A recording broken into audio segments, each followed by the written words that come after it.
Alright, what's up everybody? I just recorded this entire video and I didn't hit record, so I'm gonna get through these dog shit fucking early prelims. Dude, these fights are so bad.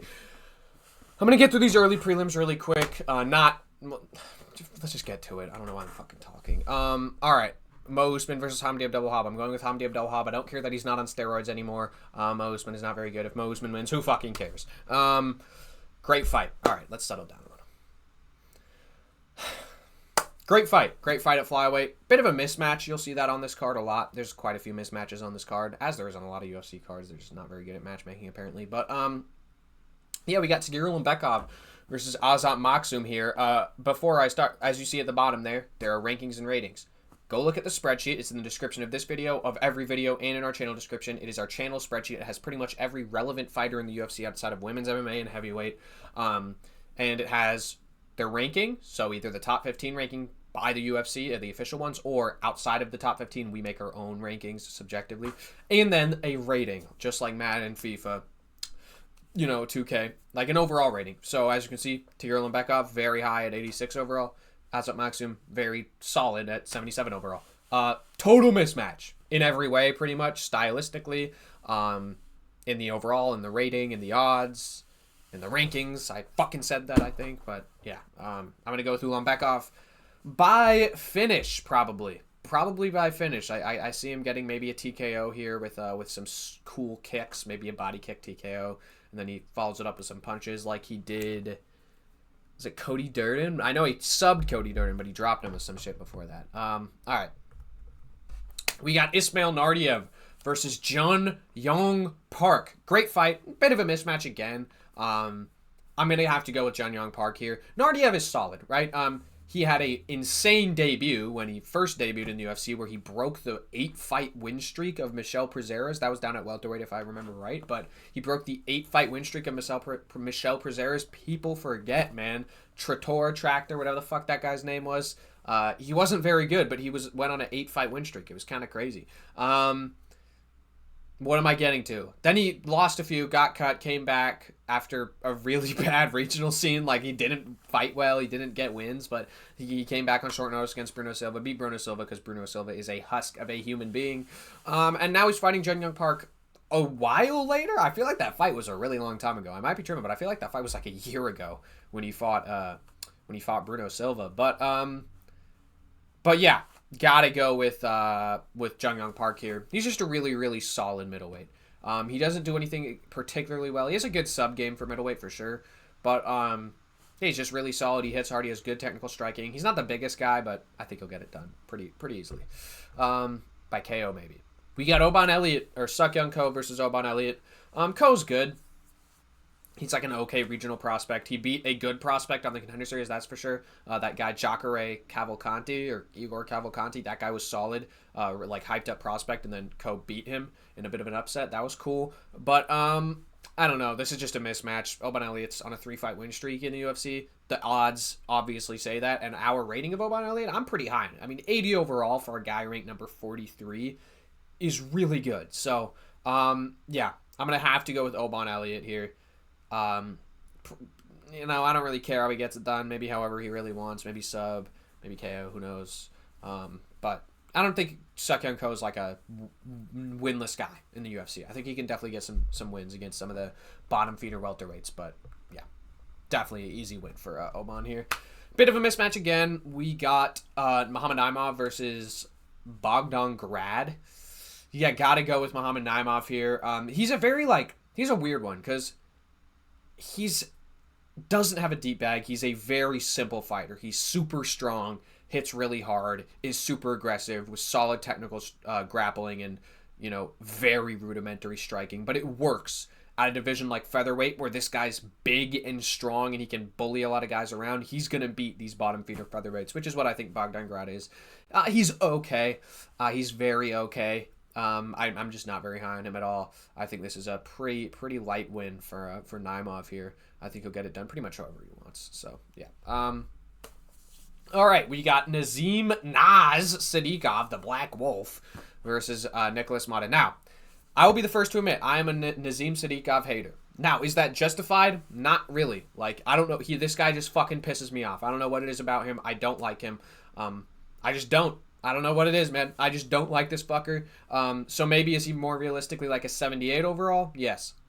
But do I think that's what he is? Like that? And do I think people overrate the shit out of him? Yes. Do I think he beats a guy like Nicholas Mata, though? Yes. Like, this is just a mismatch. Maybe wins-wise, like, they're like streaks-wise, no, it's not. But I look at the rankings, man. 28 to 56. Like, and I think that's a fair ranking for both of these guys, especially if you go look at it. But I don't know, man. When Nazim Sadikov, like, his wins just aren't impressive, bro. Am I the only one who fucking who see? I feel like I'm the only one who sees this. I don't see any discourse on Nazim Sadikov being like his wins not being impressive. Like, the dude, he has 2 wins by cut in the UFC. Like, and yes, does that mean he's really good at opening cuts up on guys? Absolutely. Absolutely. But it's not like he's dominating these guys, busting them open, pause, like busting open their faces, all right, busting open their faces with elbows, and then like it's getting stopped in the corner, like Buckley Colby. Like, that's not what's happening. He's on his way to losing these fights, and then gets a cut. He gives them a cut, and he wins. Evan Elder was gonna fucking sleep him, dude. If that, like, Evan Elder was gonna finish this dude, then Evan Elder's cut was so bad that they stopped it. Ismail Bonfim was beating the fuck out of him before he landed that head kick and cut it. He was beating the shit out of him. Then, yes, he wobbles him with the head kick and cuts him, and the fight gets stopped in the corner. Dude, the Slavacross fight, which was a 3-rounder, and I believe it was the second round where he hurt Slava really bad with a head kick, once again, and gets a 10-8 in that round. The other 2 rounds, Slava was just piecing him up. Like, it's a weird thing with this dude, man. It's a weird thing with this guy. I don't understand the hype. Do I think he's going to win this fight? Absolutely. This is a huge mismatch. Mata is not that good. The reason his overall is that high and not lower is because he just hits really fucking hard and he's really aggressive, which, honestly, in the UFC can get you quite a few wins, as it has for Nicholas Mata. But, I don't know, man. I don't see it with Nazim Sadikov. This is such a mismatch that he's going to win, but when he fights a more quality opponent, like actually gets a step up, at ranking number 28, you'd expect him to be fighting those Orolbai type guys, those Rebecki, those Manuel Torres type guys, those Nasrat Hakparas type guys, those, what's the fucking guy? He's really Esteban Ribovics type guys, like, but no, he's not. He's fighting Nicholas Mata for some reason, pretty much just a layup to get him a win in Azerbaijan. But yeah, not the biggest fan of Nazim Sadikov, and I think he's very overrated, and I think that will be proved soon. Just not here. Miktabek Orolbai versus Tofik Musayev. This is an awesome fight. This is just a really, really cool debut for people who pay attention to things like Ryzen or just like MMA outside of the UFC. Tofik Musayev's been like a really fun fighter for a while. Even fought in Bellator a little. But yeah, a lot of experience outside. He's really good. He's a slick striker. He is good. This guy is really good. This is just a rough debut poll. Orolbai, as we're super high on him here at Pacific MMA, 86 overall for an unranked guy is really, really high. That's kind of just how lightweight is, right? Like, if you go look at lightweight, that's how it is.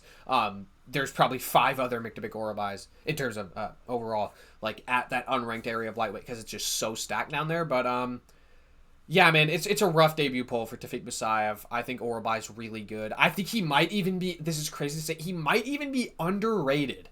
Because people kind of look at him like a meme. Like, no, this dude's really fucking good.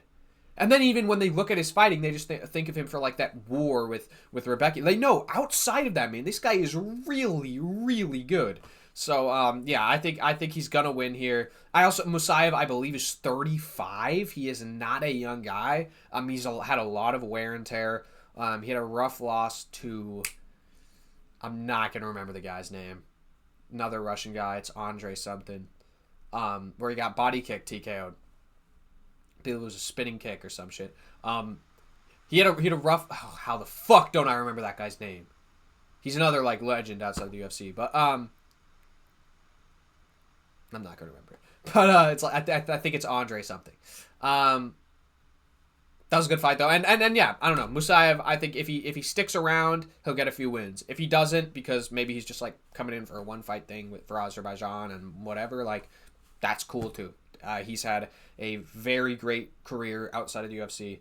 This is just a rough pull for him, especially at age 35. That's another just rough. This one I don't want to talk about. It actually makes me sick to my stomach as a Curtis Blades fan. I'm a huge Curtis Blades fan. I've been a Curtis Blades fan longer than anyone else has been a Curtis Blades fan. Before it was kind of made cool by Bedtime MMA on YouTube here. He was repping Curtis Blades on YouTube. Before that, and before people kind of were praising him for how much of a dog he is and all the fights he takes. I've been a Curtis Blades fan, and I hate this matchmaking, dude. It's just stupid. You take this fat roid cheek freak, and you're just like, oh, debut Curtis Blades, and it's a huge mismatch. But the thing that sucks is that heavyweight flukes just happen. Curtis Blades versus Ranstignano, dude, total fluke. I don't know. I hate this. Do I think Blades is gonna win? Easily. I think Blades will knock him out on the feet in round 1. I think Blades is levels above this guy on the feet. He's levels above this guy in every fucking aspect besides steroids, right? So I think he'll get a slick classic Curtis Blades. 1, 2, 3, yeah! Left hook, boom, right across the chin, or would it come this way? It would come across this way. Left hook, right across the chin, sleeps him out cold, dead. Roid cheat, gone. All right? Let's get away from the heavyweights. Rafael Fiziev, dude. Versus, I don't know why I said that like that. Versus Ignacio Bahamondes. This is an awesome co-main event. Just a really fun fight, especially for Fiziev to get in Azerbaijan. But it is a tough debut, man. Or tough debut. What the fuck am I talking about? It's a tough fight. It's a tough stylistic matchup. I don't know why that didn't just come to my fucking brain. It's a tough stylistic matchup for Fiziev, right? Hold on. There is a 7-inch height difference here. That's brutal. And then Bahamondes is great at using his height, right? He uses his length well, all right? He's really, really good rangy striking, great kicks, has shown improvements in the boxing, especially since that Ludovic Klein fight. And he also has a grappling bag. Like, this guy's going to be really hard to beat at lightweight, especially for a guy like Rafael Fiziev, where it's rough for a 5'8", 5'7" guy at lightweight with his style against this type of fighter. Yes, against, a guy like, Brad Riddell, or a guy who has a very shallow striking game in Renato Moicano, he can get these wins. But in a guy like Bahamondes, who's so good, so dangerous, such a diverse attack in his striking, he's just going to be hard to deal with. So I think he'll either, finish Rafael Fiziev in any round, or just cruise to like a 30-27, maybe even 30-26 type of decision. I think this will be a very good performance for Ignacio Bahamondes, and I think that the pick'em odds are a little crazy. Now, maybe other sports books, like I don't know the variance in the sports books, who might have him at a bigger favorite, but I think at pick'em odds, this is some good money on Ignacio Bahamondes. Yeah, as you can see, he's also our highest ranked unranked lightweight, so there's even an argument for him being in that top 15. That's why he's at our number 16. He is just really good, has put a really good run together. Outside of that loss to Ludovic Klein, and he had won, I think he lost to like Trey Ogden earlier in his career. I might be mistaken on that. But outside of those, I don't know, man. This is the best of the best at the unranked area of lightweight, right? That is just a murderer's row of a division. There's so many good unranked lightweights, but yeah. This is the best of the best at that, and it's just a brutal stylistic matchup for Fiziev. Not the biggest skill mismatch. That's not the problem here. It's a stylistic thing, which we'll get to in the main event. Even more so. Way, way more so. Rough outing for Fiziev here, in my opinion. As I just said, stylistic mismatches here, man. Jamal Hill versus Khalil Rountree. Now, I am a certified Jamal Hill fan, all right? I know that's not very popular, even after, all the Pereira drama blew over. I am a Jamal Hill fan. I think he's a fun fighting style. He's a fun personality. He brings a lot of fun to the light heavyweight division, and makes that top 5 more interesting. And I think he is really, really good. As you can see, 90 overall. By far the highest rated fighter on this card. Because he's in the main event. That makes sense. But he's really, really good. I just think there are a couple things holding him back, and I do think that's why Rountree is going to win. Stylistically, it is just a rough one for Jamal Hill. Everybody talks about the leg kicks. That's obviously a massive, massive factor is the leg kicks. Rountree slams those leg kicks. And I want to say, offensively, from an offensive striking side, this isn't a bad matchup for Jamal Hill. Like, offensively, I think he's going to touch Rountree a lot. Pause. I think he's going to touch Rountree a lot. I think he's going to jab him up. I think he's going to land. I think there's a very solid chance that he kind of just shuts down Rountree's striking game, which has happened. Rountree is a guy where, yes, his striking game is super aggressive, super fun, super violent, but with the right offensive barrage and with the right attack, you can shut him down. You can make him throw less. You know what I mean? Like, we saw that. Anthony Smith kind of did that, and other guys have done that throughout his career. Marcin Prachnio did that. Yeah, we've seen that where you can kind of shut down his striking with your offensive attack. I just think the leg kick defense is rough. I think circumstance here makes this horrible for Jamal Hill. I think Jamal Hill coming back 5 months after a pretty brutal KO loss to, like, yes, he didn't get slept out cold and his head bounced on the canvas. Like, no, but he got dropped 3 times and TKO'd in a war. Like, that fight was not it was just like instantly in the first round, Hill just gets dropped all over the place and TKO'd. Like, no, that was a 3-round war, which he took a round off of Yuri. No one wants to talk about it. He won that second round and looked really fucking good and kind of had Yuri figured out before Yuri was like, pocket combos, right? Which then Yuri had Hill figured out. Incredible fight, by the way. What was I getting at? Yeah, that was a fucking war, dude. He took a lot of damage. And yes, Rountree did against Pereira. 4 months, 3 months before the Yuri and Hill fight. Like, he's had a lot more time to recover. I just don't like this, man. I don't like this for Hill, circumstantially, stylistic-wise. It feels like everything's just going in Khalil's favor these days. Would I love a Jamal Hill win here? Would it be awesome for all the dumbass MMA fans who just don't know what they're talking about and just don't like fun in the sport? Would it be so satisfying to watch those fucking bot-brained idiots watch them squirm when Jamal Hill wins? Absolutely. Do I think it's going to happen? I just don't. I think stylistically it's rough. Circumstantially it's rough. I think it's so possible for Jamal Hill to win. Plus 130 is good odds for him, but I don't know, man. I'm taking the -6 overall differential in Khalil Rountree here for every reason I just explained. I think it'll be close, but I think Rountree will just get the edge. Probably get some type of TKO. And yeah, that's going to do it for this video. Just a quick little parlay for everybody real quick. I would take all the favorites in the top 3 fights. I would take Orolbai, Rountree, and Bahamondes. I think that's a really, really solid valued parlay. Like, none of their odds creep over 2-1. So it should be a pretty good value to parlay. And yeah, that's it. I hope you guys enjoyed. Enjoy this card. Enjoy 317 coming up soon. Pretty fucking sick, dude. I don't know what I'm fucking doing. I'm going to end the video. Goodbye.